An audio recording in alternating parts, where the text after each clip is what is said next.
कंचन one में शेरसिंह का राज समाप्त हो चुका था, पर वहां बिना राजा की स्थिति ऐसी हो गई थी जैसे जंगल राज हो जिसकी जो मर्जी वह कर रहा था।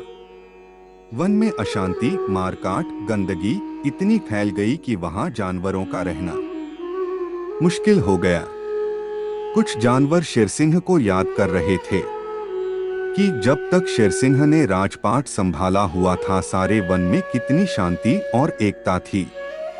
ऐसे ही चलता रहा तो एक दिन यह वन ही समाप्त हो जाएगा और हम सब जानवर बेघर होकर मारे जाएंगे।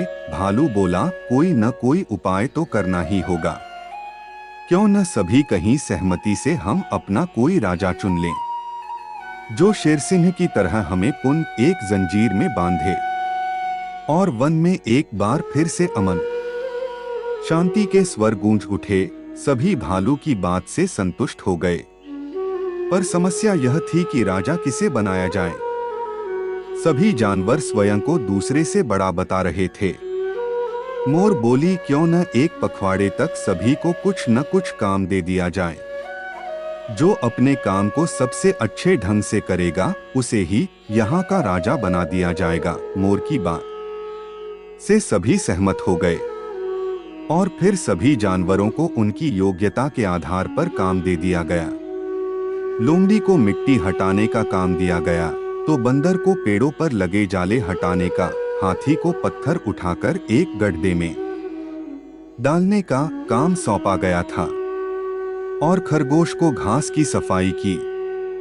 जब एक पखवाड़ा बीत गया तो सभी जानवर अपने अपने कार्यों का ब्यौरा लेकर एक मैदान में एकत्रित हो गए।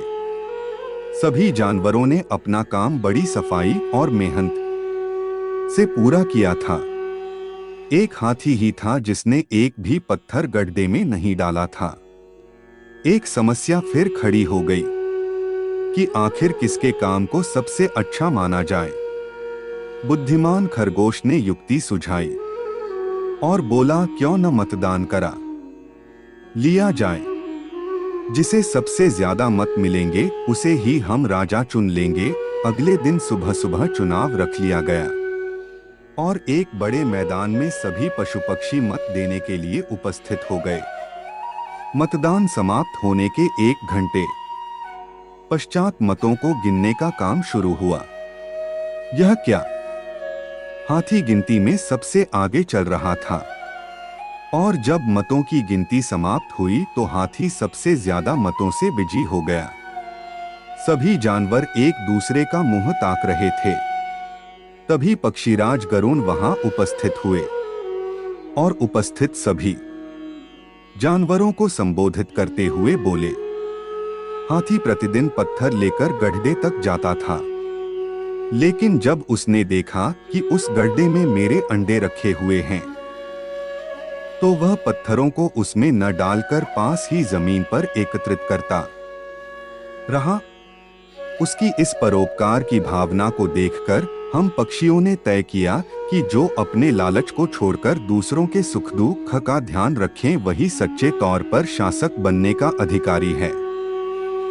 और चूंकि वन में पक्षियों की संख्या पशुओं से अधिक थी इसलिए हाथी चुनाव जीत गया। मोक्ष है।